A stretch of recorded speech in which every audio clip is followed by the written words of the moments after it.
Good morning, everybody. How we doing? Sam here, United People's TV. Let's sit up in the chair. It's Wednesday, midweek. Podcast's already out this morning. Some of you might have listened to that. Today we're going to be speaking about more cuts from Ineos. Not unexpected, but the conversations continue around Ineos, around the cuts at the club, around the financial stability of the football club.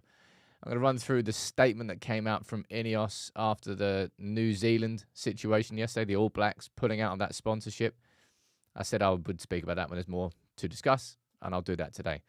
And also, we're going to speak about the Scholes and Martinez sort of, I'd say, argument, just conversation. Not really, it was an argument that existed yesterday around comments from Scholes on the overlap. Also going to run through what I just consider peak Daily Mailage with an article around some players wanting Ruben Amorim to change a system. Not going to name any names, just going to throw this out there into the fan base. Boom. Now everyone's speculating who it is, and the same old arguments exist. I also want to speak about Man United's data department. There was a good article from The Athletic this morning. As always, going to run through your comments. Let's sort the hood out. Anyone ever get annoyed that hoodies, like, they don't sit properly? Like, the hood should just sit nice. Sit in place. All right. Let me see who's here from the mod and the member gang and say hello to I'm Potatoes gifting 5 memberships to kick off the show. Good morning to you, dude. Stephanie, good morning to you. We've got Carl down there. I think Josh is back in the game today. We've got Steve. Sam, please stop being so reactionary. Give them time to overhaul every aspect. I mean, it's quite literally what we do here. News happens and we discuss it as a community. Anybody who's been part of the channel for long enough will know that I'm not somebody who is knee-jerk. Will know I'm not somebody who, it's a very, the United space online. Whew. There's a lot. It is a lot. Someone just sent a super chat there. What was that? Is that Rex? Big up to you, Rex. You're saying, so glad to be part of this community after the biggest United channel released a non-story at 7 a.m. and the second biggest channel had Jamie Jackson on to double down. But every channel is entitled to cover United in whatever way they see fit. And I cover United in the way that I see fit and that I see proper. And, yeah, different strokes from different folks. Hoodie's got me looking like E.T. this morning. Well, that's not exactly a compliment, is it? Sam, you look like an alien, mate. Sort your life out. Right, let's run through the news, okay? Starting with, of course, yesterday was someone saying, can't hear you. The sound. If anybody can't hear me, I can see my sound input is all right. Just refresh your YouTube, okay? So I can see down here. I don't know why this happens, by the way. It's really, really strange because I can see that half of the chat, the sound is perfectly fine. Half of the chat, the sound's gone. So if anything does happen on your end at any point, rather than just jump, and I say this to quite a few people, if it ever balls up for you, refresh your YouTube before you leave a comment, because invariably that fixes it the majority of the times, because I can see my sound is here. All right, let's go. Yesterday was, of course, Dennis Law's funeral, and some photos came out. Of course, that's Ruben Amorim arriving. That's Rude. That's Brian Robson. There's Sir Alex there as well. And I always find it slightly weird, ever so slightly weird, like how many photos come out from like funerals. It's like the absolute last, and I suppose it's because it's Dennis Law. It's a man that's loved by thousands and thousands. I always find it strange, like how quick people are to sort of post photos of funerals. Because I don't know. I don't know whether I'm looking into it too much. But rest in peace to Dennis Law. Yesterday was the funeral, and yeah, it's mad, that isn't it? 3 Ballon d'Or winners, same team.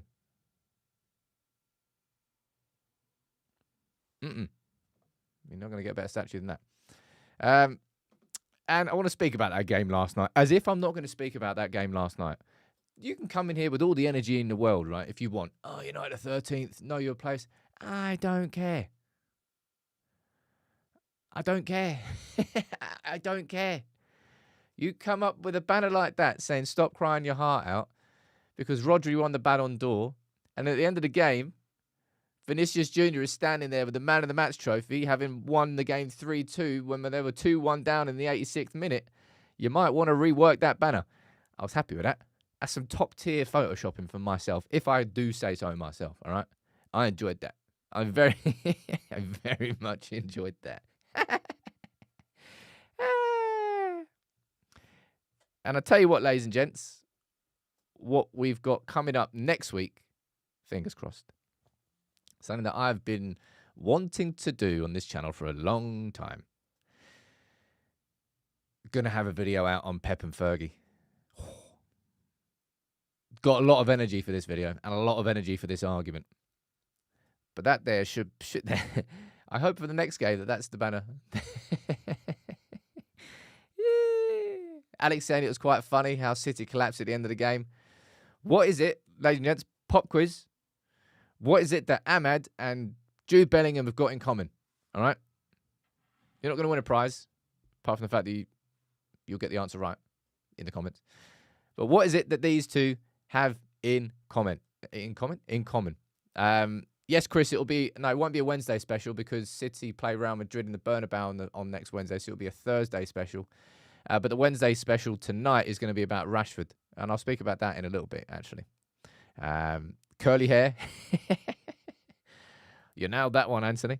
Yes, Lyle, you got it down there. Come on. Both of them have scored injury time winners against City at the Etihad. Round of applause, lads. Round of applause.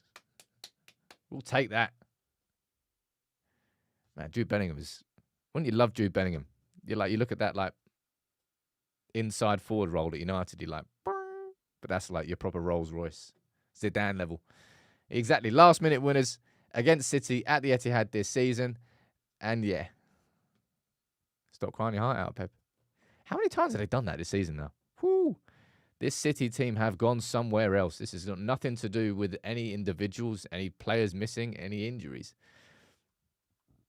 The City are just gone. Of course. The brilliant news for United fans, we can really enjoy that by the fact that Liverpool are just going to walk to the league title. Thank you very much, Arsenal, for being as crap as you are as a football club. Arsenal fans, why do you have any energy to argue anything? What an inconvenience of a football club you are for everybody else. Even when we sit there and go, you know what? You know what would be like the better case? Like, fine, Arsenal can have a title. Right, fine, just do that. Just so City don't win. Just so no, you can't do that. You can't do anything. You absolute... I mean, they are the definition of bottlers. They keep screaming at Spurs for what they do, but like glass houses and all that. But don't worry, next year, when they sign it, stupid, inconvenient football club. No one likes Arsenal, not even Arsenal fans. This should be interesting. I thought I'd pull up this little bit of news before we dive into the main parts of today's story, today's show. There's going to be protests from Spurs fans during the United game on Sunday. So that's the sort of atmosphere that exists in the stadium on Sunday. It's going to be an atmosphere where Spurs players might feel like they're walking on eggshells. It might be an atmosphere where they're going to be nervous. Of course, they've been in absolutely god-awful form. They just got knocked out of the FA Cup and the League Cup. And they need a win. I think Spurs need a win more desperately than United need a win. And is that an environment or an atmosphere that United can take advantage of? Well, it's going to be an advantage of the fact that we're not playing at home. That's as bad as Old Trafford has been for us for a long time. Rex is saying, I don't blame Spurs fans for protesting. They are like United fans, but with no hope. They're like, look, I'm going to speak about Ineos next. There's so much that I can question about Ineos, and there's lots that you can fairly question about Ineos as well. But prior to Ineos, we had absolutely no I don't want to call it light at the end of the tunnel, but no sort of escape route, no way out. That's where Spurs fans are now with Levy. They've got their stadium, but they've got someone at the top of their club that ultimately doesn't have the ambition to win anything and ultimately is fine existing in the way that they exist. And that's why those protests are going to happen, and they should happen. Don't think they actually do anything, but it should happen. And tonight, remember, if you get the chance, watch the United's under-18s. They're playing and this is a big, big game tonight. They're playing in the FA Youth Cup 5th round against Chelsea. Now, Chelsea, we played last season in the National League final and we beat them. It's effectively the two best academy teams in the country playing each other. So if you do get the opportunity, watch it on MUTV. I think it's on. You should probably see Kakonki play there. I imagine Armour will play. Will Chido play in that game? I imagine he will. Should be good. Anyway, watch it tonight. Now, let's go into the main topics for today. And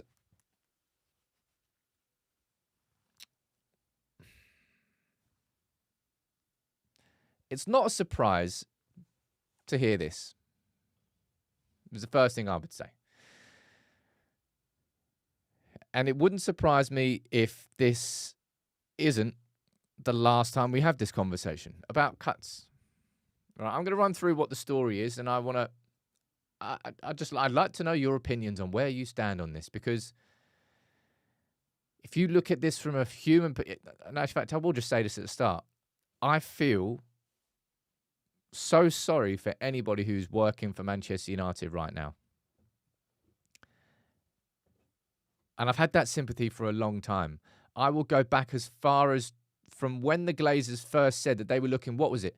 Strategic investment alternatives or opportunities. I can't remember how they bloody worded it, but something like that. Ever since then, everybody's job has been shrouded by uncertainty. Will I have a job tomorrow? Who's going to be my boss tomorrow? No one knows. And then Ineos came in. And then, of course, the cuts have started. And I feel sorry for anybody who works for United, because that level of job uncertainty must be a horrible thing to hang over your head. Right? I'm going to read through what this says. Mark it down there in the comments saying, I'm being made redundant at the end of March, so I know they're paying. Sorry to hear that, mate. I got made redundant once. Where was I? I was working in a call centre. Everyone's done a call centre before, haven't they? When you're younger, you got to do those jobs. I worked in a car wash. I got rinsed. Well, I used to work a whole day for I think 20 quid, like 9-hour shift. Well, that wasn't legal. I worked in a bakery, worked in a co-op, did a newspaper round, and worked in a couple of call centres. I got made redundant in a call centre once. Like the boss just walked in. I think there was what was it they were doing? You used to have to ring people who had loans, I think. No, was it loans? Yeah, and see what bank they were with, and then that was when banks were getting fined loads of money for overcharging on overdraft fees, I think. Anyway, I don't know why I've gone on a little segue here. I got made redundant once before, and it's grim. So I have so much sympathy for everybody who is affected by this. I'm going to read through what the article says, okay? Man United owners are continuing cost-cutting with more than 100 further redundancies. It's from The Athletic. Jim Ratcliffe is to continue his drive to cut costs as the club intend to follow up a 250-person redundancy last summer by making more than 100 members of staff redundant at Old Trafford. Of course, we need to remember that. United have posted 5 consecutive full-year losses. This is why all of these things are happening. And as of the club accounts in June 2023, United had 1,112 employees. And I think the intention always was to cut that by 25, was it 20%? 25%? United said the employee redundancy program had concluded at the end of August 2024. And they're saying that United staff are yet to be informed about this latest round of job losses. I think that's probably one of the worst parts of this is it felt like Ineos were very good at the beginning, in the early stages, of keeping decisions in-house.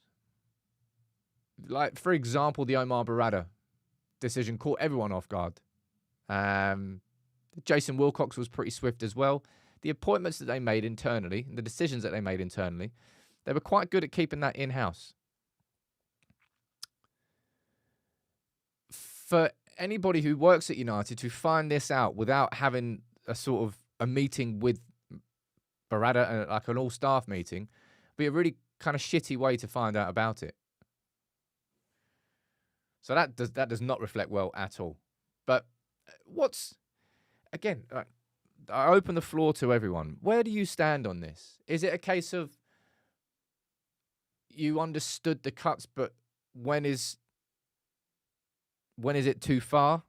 That you never understood the cuts in the first place, that Ineos are focusing on the wrong people? Like, where do you stand on it all? Because I wouldn't be surprised if there's more past this. I'm going to go read out some of your comments. You sent a super chat. What are you saying? At this point, I'm not sure if Jim Ratcliffe understands the basics of org dynamics such as employee morale, workplace happiness, and etc. Who knows how he runs Ineos? My response to that would be, I mean,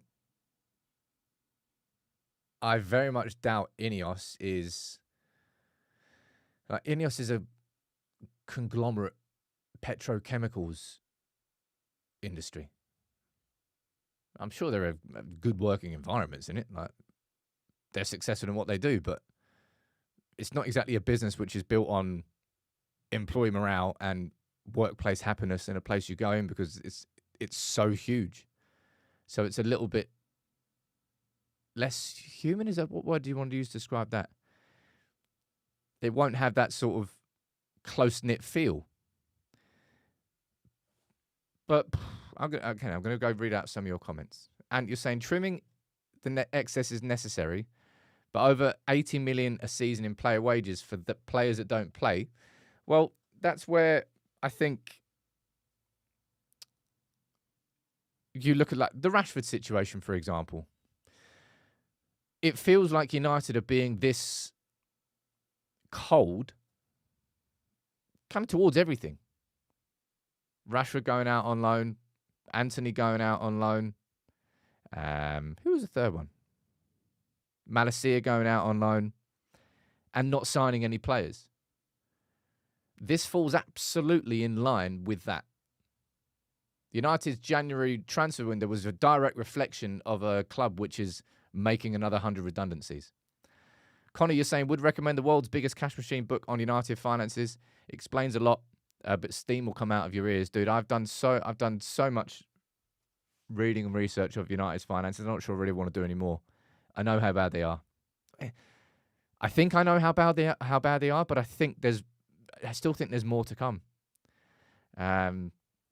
The running of the club is still in question. Yeah, absolutely. I had someone yesterday come at me saying, well, Sam, if they didn't sign Anthony, then you'd never need to do this in the first place. And I'll be like, what's the point in looking backwards? That's like Captain Hindsight. Yeah, of course, great. Yeah, you're right, but that's pointless. Speaking about mistakes that we made in the past, like the mistakes that really fall on Ineos are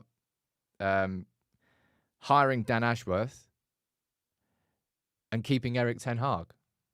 From a footballing perspective, there's plenty of other mistakes that they've made. I'm not saying that these are the only two they've made, but the two biggest ones are the Ten Hag renewal and Dan Ashworth. And Dan Ashworth lost his job as a consequence of the Ten Hag renewal.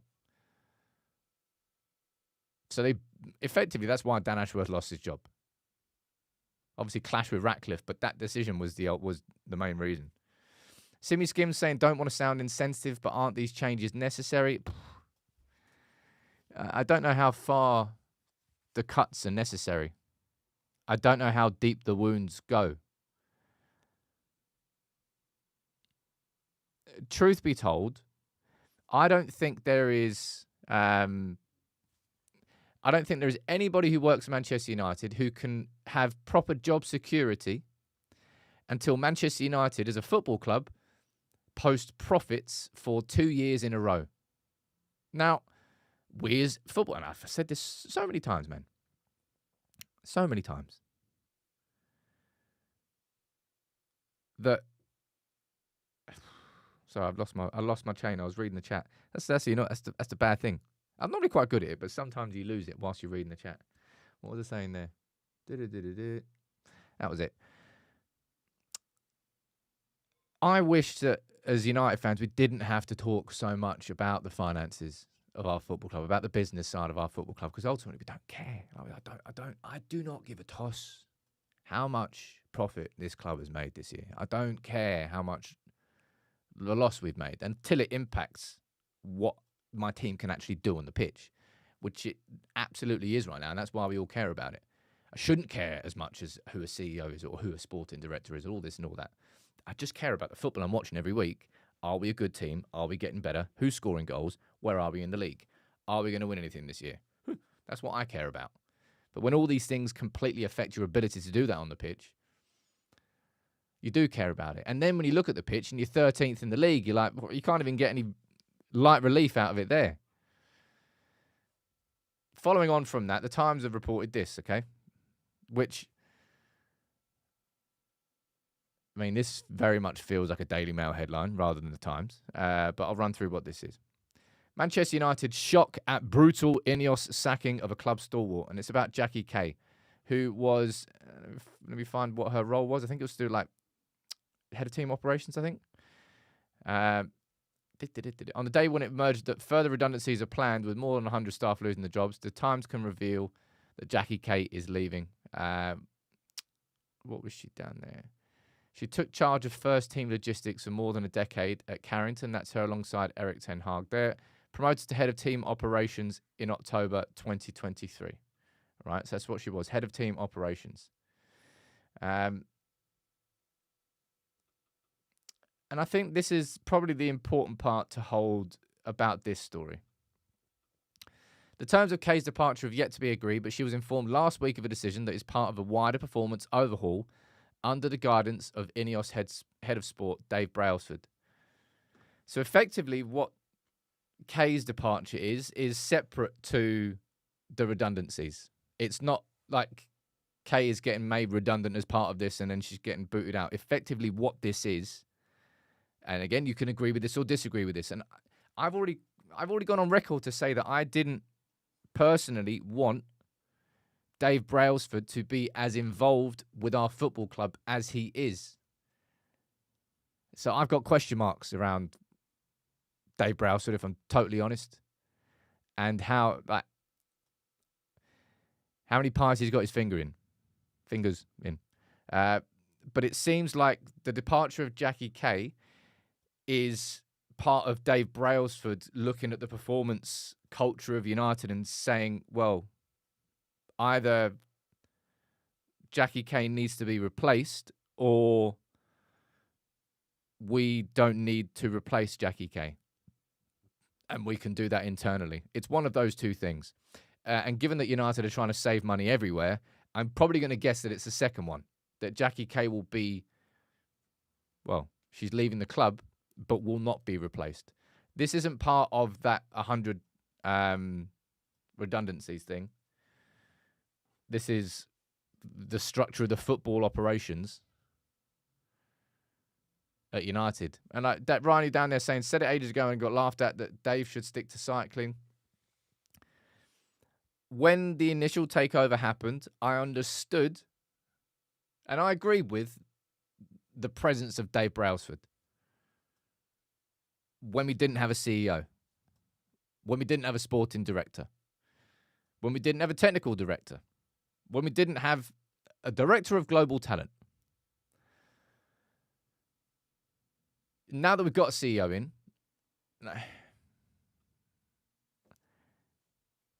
the Dave Brailsford one's a red flag for me.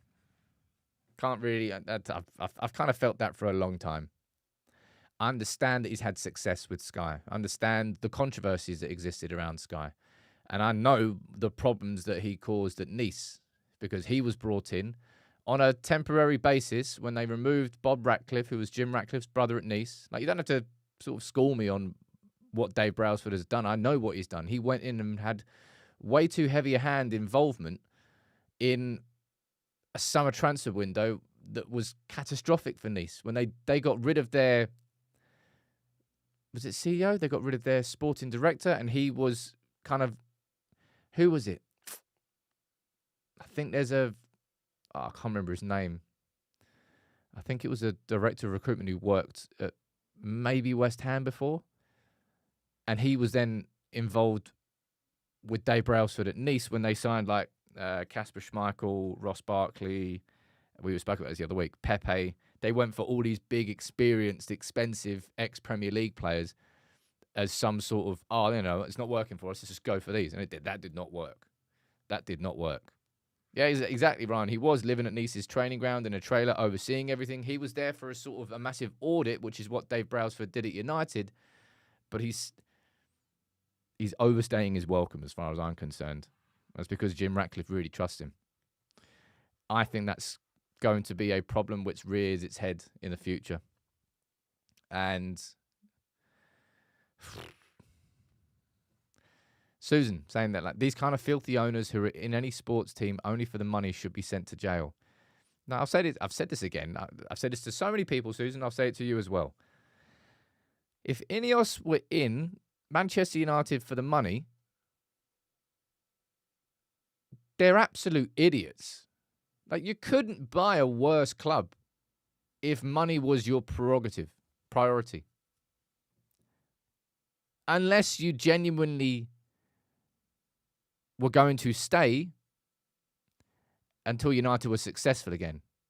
Because the amount of money you're going to have to pump in, the amount of work you're going to have to do to undo the damage that's been done, it really, from a short-term investment perspective, it was absolutely awful business.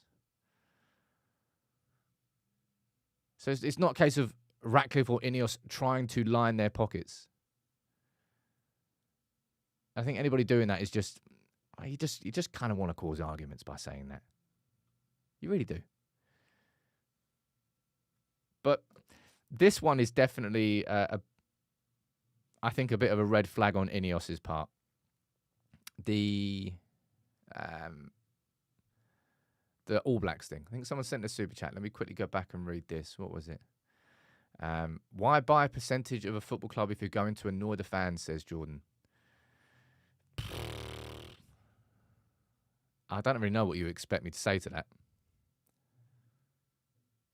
What, you really thought that owners were going to come in and just make decisions that just made United fans smile immediately from the beginning, despite knowing where we were and where we have been after 20 years of mismanagement? Still, again, Ineos are making plenty of mistakes, and I'm questioning them more and more. But all of this is caused by the Glazers. Still, all of it. Richard, I agree on that. No word on the debt. And again, truth be told, I know that nothing's really going to happen on the debt until the point where Ineos have got some sort of majority ownership. I don't know why they would pay off the debt of somebody else when they don't have guarantees that they own what they are paying the debt for. And I don't know when that comes. So I could probably do a video on this. I probably will. I think this information is going to become quite important and prevalent. So it's been now just under 14 months since the announcement of Ineos with that 27%. So there's another 4 months. That's how it works in maths. And it'll be 18 months. And I think at 18 months, that's where you get something was written into the original agreement that changes at 18 months. Whether that is to do with the drag-along rights. So if somebody came in randomly and offered 10 billion for Manchester United, then the Glazers could say to Ineos, right, we've had an offer for 10 bill. You can match it. But if you don't want to, we have the right to drag you along and force you to sell. Because someone's come in and offered 10. I mean, no one's going to come in and offer 10 billion. But if somebody comes in and offers a price that Ineos aren't willing to match, the Glazers have the ability to force Ineos to sell. I think that exists after 18 months, but I need to get clarity on that. But going back to this, This is definitely a bit of a red flag, right? Ineos have hit back. I ran through the news yesterday that Ineos have pulled out of their 6-year sponsorship of the All Blacks. I think they did it 3 years too early, right? And this is what Ineos' statement was. Ineos has greatly valued our sponsorship of New Zealand rugby, having contributed over $30 million in recent years. However, trading conditions for our European businesses have been severely impacted by high energy costs and extreme carbon taxes, along with much of the chemicals industry in Europe. As a result, we have had to implement cost-saving measures across the business, and we sought to reach a sensible agreement with the All Blacks to adjust our sponsorship in light of these challenges. So effectively what Ineos have done here, you can read that there.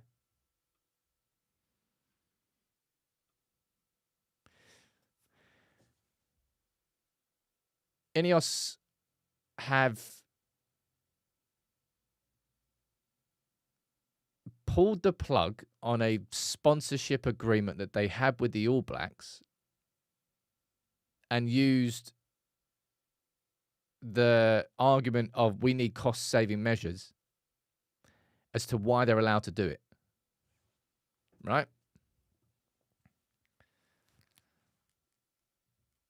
If I was the All Blacks, I would sue the crap out of Ineos for that. You've signed an agreement for X amount of years to provide X amount of money. You can't then halfway through go, actually, our circumstances have changed. We're going to pull the plug. Unless they've got the contract that allows them to do that. And it may well get into the legal nitty-gritty on sort of withdrawal clauses. And also, if you look at the earnings of Ineos, hundreds and hundreds of millions of profit. Lots and lots. So as I said, if I'm the All Blacks, I would sue the crap out of Ineos for that, and that presumably is looking like what it is. What we're saying down here, I'm going to read some of your comments. Debbie saying maybe Ineos are talking about wages in players being cuts, and that's why they are dismal on the pitch. But then again, that would be breach of contract by Ineos. Don't really understand that one, Debbie. Rofi saying, Sam, do you think the Glazers are waiting for the government to buy a piece of land that United own and get something from that? I saw that. I think that was from Goldbridge, wasn't it? On 2 pieces of land that I haven't heard of United. Because I've done, well, geez, everybody knows all the deep dives and the research we've done on stadiums. And I've not seen anything to do with those pieces of land. I would need to speak to somebody who knows far more about that to actually understand the value of those pieces of land and whether the ownership actually truly exists. Because United own loads, hundreds of acres around Old Trafford. James will go down there saying audio is terrible, keeps cutting out. Refresh your YouTube, my man, because it's not on my side. Either way, it's just...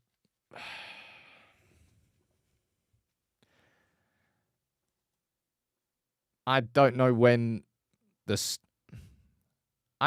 light at the end of the tunnel is.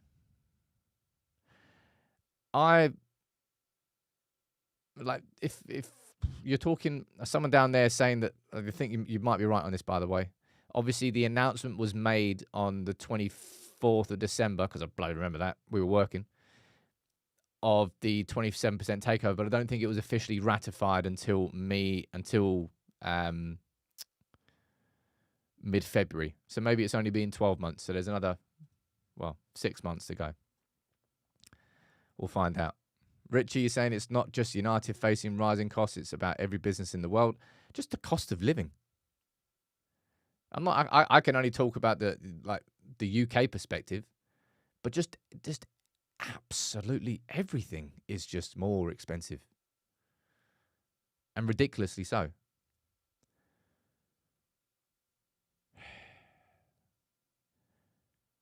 If United were, and this is a real truth, real truth here. If United right now were 4th in the league, in the Champions League spots, pretty far off Liverpool, but we're in and around that top 4. Do you really think that there would be so much energy from United fans towards the cuts that were being made, towards Ratcliffe? I think there'd be a lot less of it. But truth of the matter is we're 13th. We are far down the league. And everything becomes sort of exacerbated as a consequence. I think the biggest, if I was to say the 2 biggest mistakes, the 3 biggest mistakes that Ineos have made so far. Number 1 was giving Erik ten Hag the contract extension. And I wanted them to do that, so I got it completely wrong. That was a massive mistake that they made. Number 2 was hiring Dan Ashworth. Both of those 2 things are linked because it was his decision to push for keeping Erik ten Hag. And number 3, the unconsulted ticket price rises that cut out concessions for kids and OAPs, and the impact that had with Ineos's relationship with fans. I think those 3 things have probably been the most damaging mistakes that Ineos have made so far. And there's loads of others that you can argue about around the cuts, around the redundancies, around signings that were made, and loads of other things. But those for me are the 3 most damaging ones so far. And until United aren't absolutely god-awful in the league,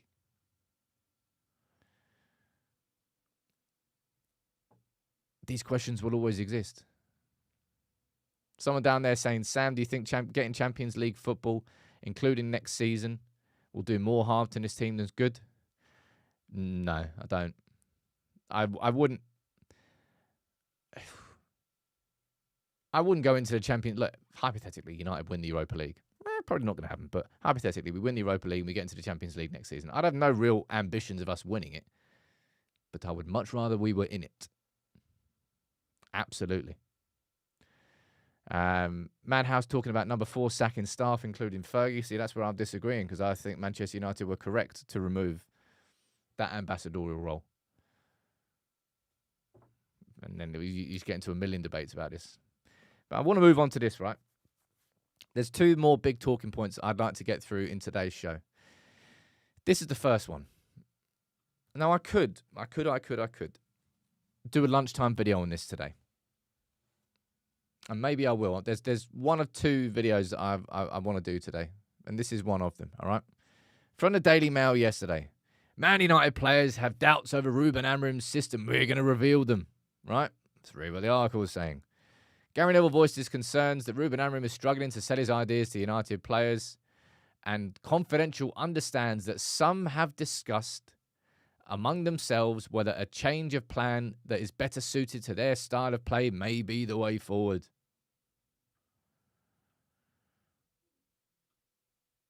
Right? I'm just going to leave that there.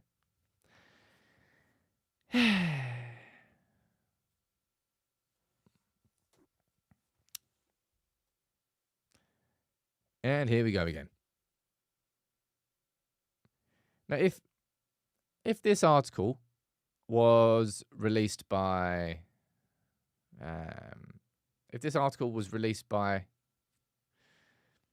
Andy Mitten, Laurie Whitwell, I'd give a lot more time to it. This just feels like it wants to jump on a narrative and a feeling and a sentiment among United fans.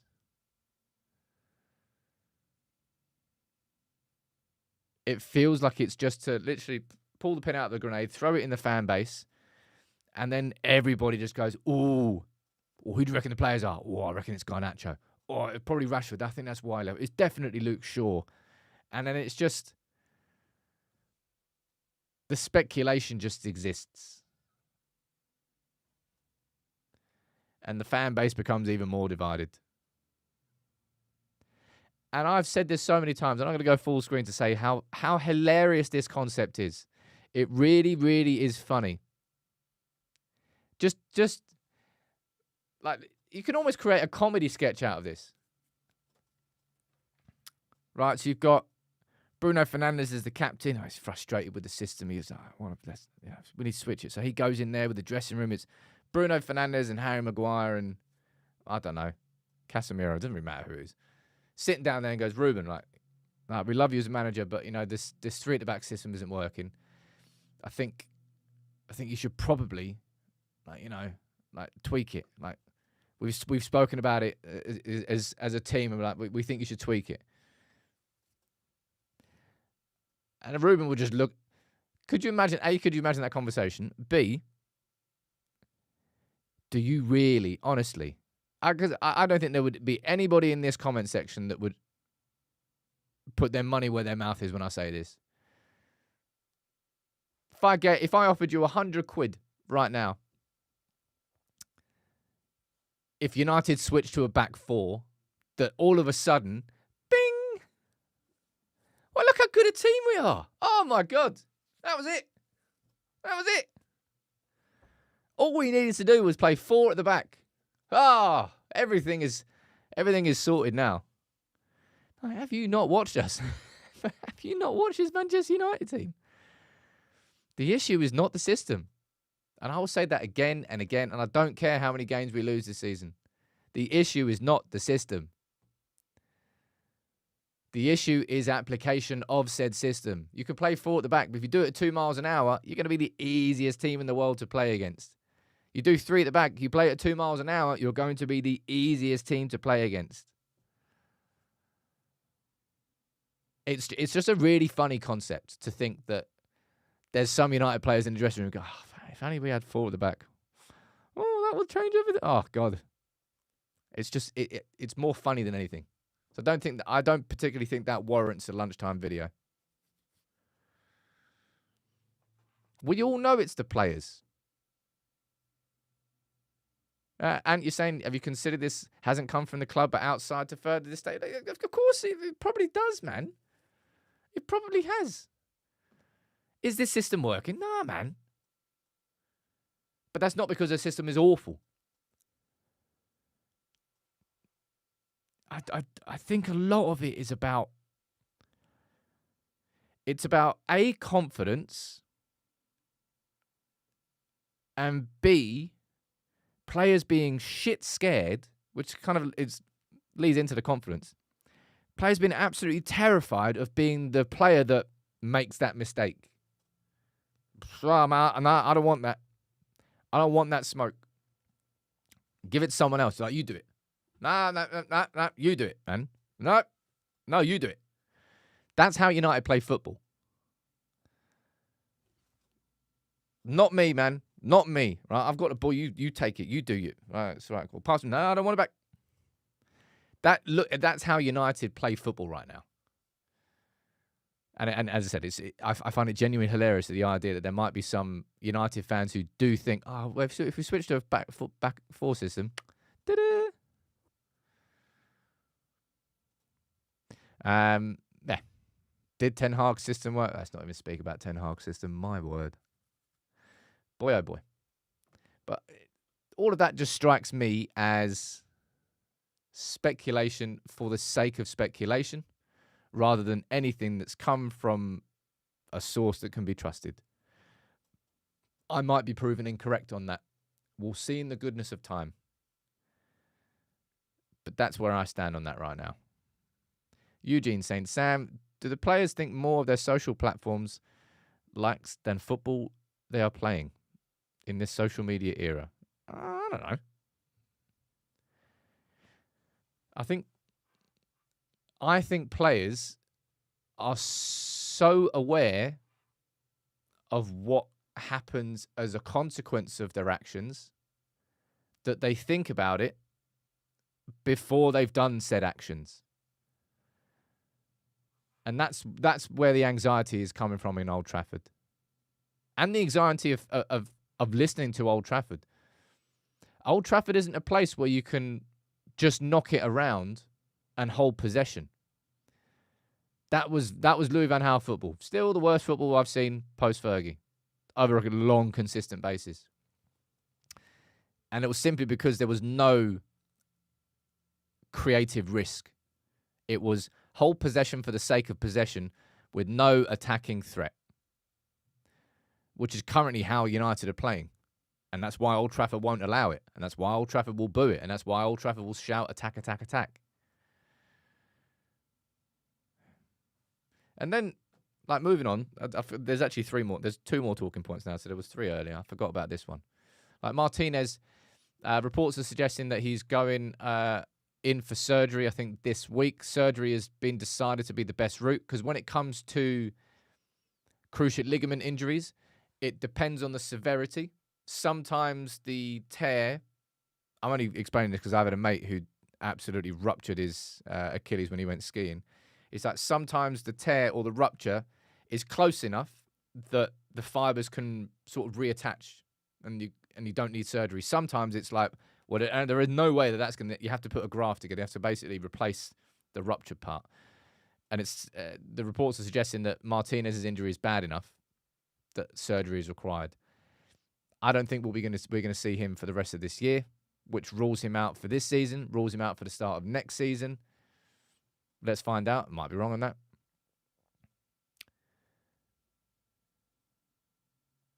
But this happened yesterday. And I actually want to know where everyone stands on this. If you didn't see what happened, Scholes was on the overlap. And Scholes, I don't know where the question came up or when it happened because I haven't watched the whole episode yet. But he made a comment on Lisandro Martinez and his qualities as a footballer. And Martinez responded and reacted, all right? So Scholes said that even when Martinez is fit, he's not good enough to win the Premier League. And you can see what Lisandro Martinez's reply was on Instagram. I think it was under I can't remember the name of it. It's like an Argentinian sports Instagram account that quoted Paul Scholes, and Martinez left a comment on it.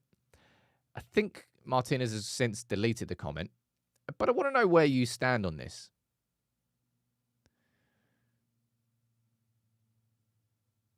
Because I imagine it's going to be, not polarizing, I imagine it's going to be a bit of a split. Is it a bit of a split? Is that the right way to describe it? I almost think that I could probably do a little mini documentary on ex-United players, their positions, their personalities now, and their influence. I'm going to go and read some of your comments out. Glenn, you're saying, I wish all the old players would keep quiet. Gaminder's saying Scholes waffles a bit too much. Susan saying, sad to see Scholes said that. Ant, you're saying you love Scholes as a player, but you want to throat punch him. Stop doing TV. And Alex, you're saying right now Scholes isn't being constructive. 10 out of 10 comment from Martinez, says Varun. Love Scholes, but Martinez is not a problem. Jale? Don't know. Saying Scholes has become very grumpy. Someone give that dude a ball so he can smile again. And it's I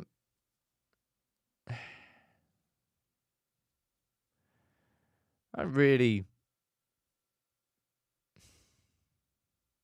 United are 13th right now.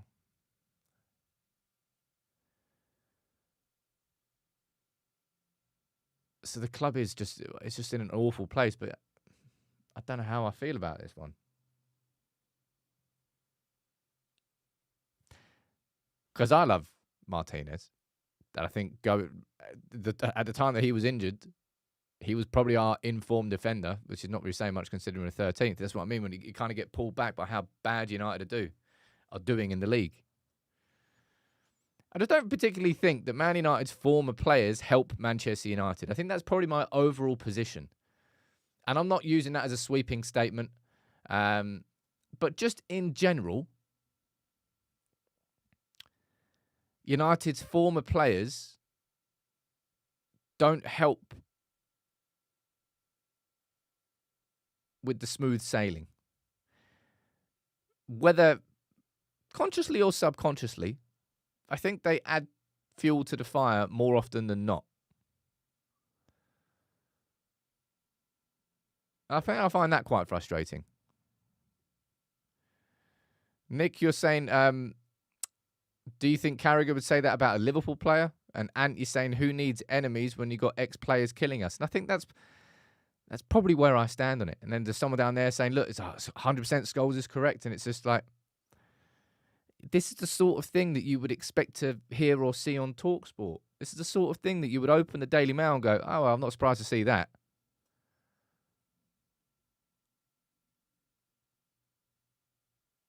It's just not the sort of thing that helps our club. And that's what former players should do. Even if you are speaking what you consider to be a truth. It doesn't help our football club. It doesn't help the club that you committed your career to. It's just, I don't know. I think you can get into quite an endless debate about this, really. And there's something I want to speak about here to sort of wrap the show up today.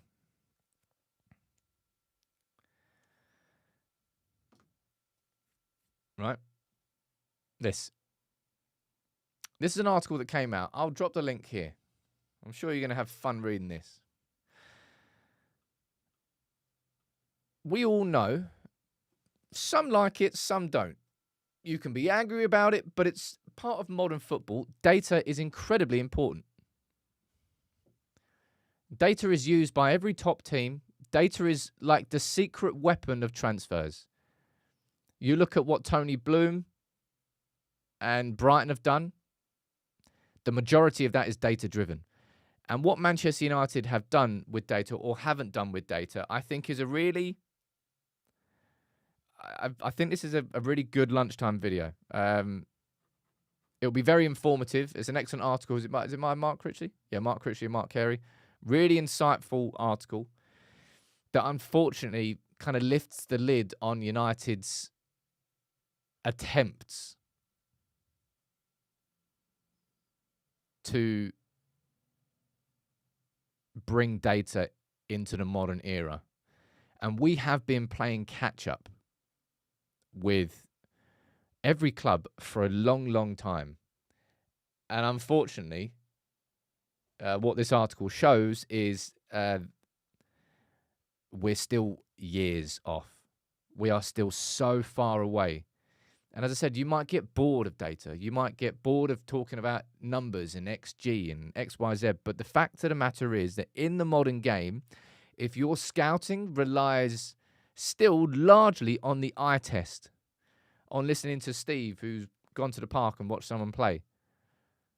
Well, that might be like undermining what it is, of course. But there's scouts all around the world. The eye test will take you so far, but the data will help you. And this is something that it kind of points out there. What data can really help you do is avoid mistakes. And I've said at United, it feels like for a long time the data hasn't been the problem. It's been who's been interpreting the data. Now, I still stand by that point, and this article will speak about Dominic Jordan leaving. Remember, he was our head of data science. He was left and not being replaced. But also, it seems like United really don't have all the right data either. I'll speak about Trackerman, which was a system that United created for transfers, how involved or good that was, the problems that we've seen, and where United still are years behind. And unfortunately, when you've got a position where United are making cuts like this, where United are loaning Rashford out and loaning Anthony out and loaning Madison out and not bringing anyone in January, I don't think that data is going to be high up the priority list in terms of what comes next. It's definitely worth a lunchtime video. I'll make it a lot more consumable because it's a big old article and you won't be able to, well, you can if you want. You can try and consume it, but there's just a lot of info in there. I'll make it more bite-sized because data can be quite boring. I understand that. But yeah, man, it's terrifying how far behind not even the top clubs, but just a lot of the elite, a lot of the half decent clubs United are behind on. It's quite bad. I'll read out a couple of your comments down here. The system doesn't matter if you have the players who can't make a 5-yard pass or mark a rival. Well, it's all about the intensity, and I did the video on it yesterday. And again, you're all going to get bored at me shouting the word intensity. We've been doing it for long enough. It's not just me. Everybody's been saying it. Like 1 week, you can be like, well, there you go. And then the next week you go, what's gone on there? Make sure I didn't miss any super chats out before I wrap up the show. Where's that there? Have I seen any about potential Glazer out protests again? No, not yet. Where's that come from? Is that 58 leading that? I'm not quite sure. Haven't seen anything per se. Yeah, we're still not rid of them yet. They might not have any day-to-day involvement in the business decisions. It's like the Glazers have managed to outsource all control and all responsibility from Manchester United and are just sitting there waiting for, letting Ineos take all the bullets for them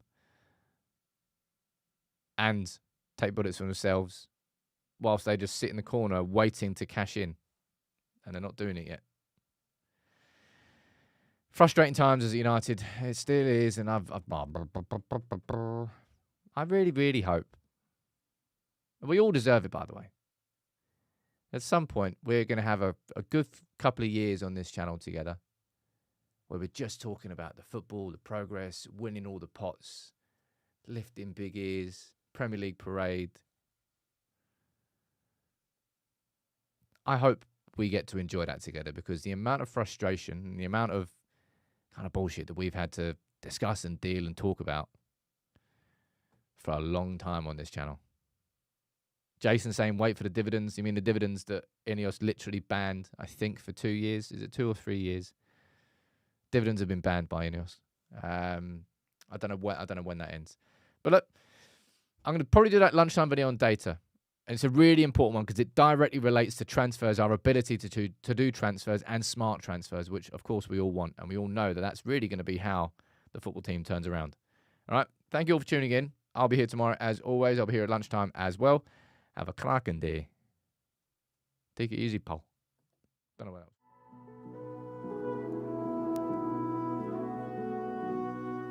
else.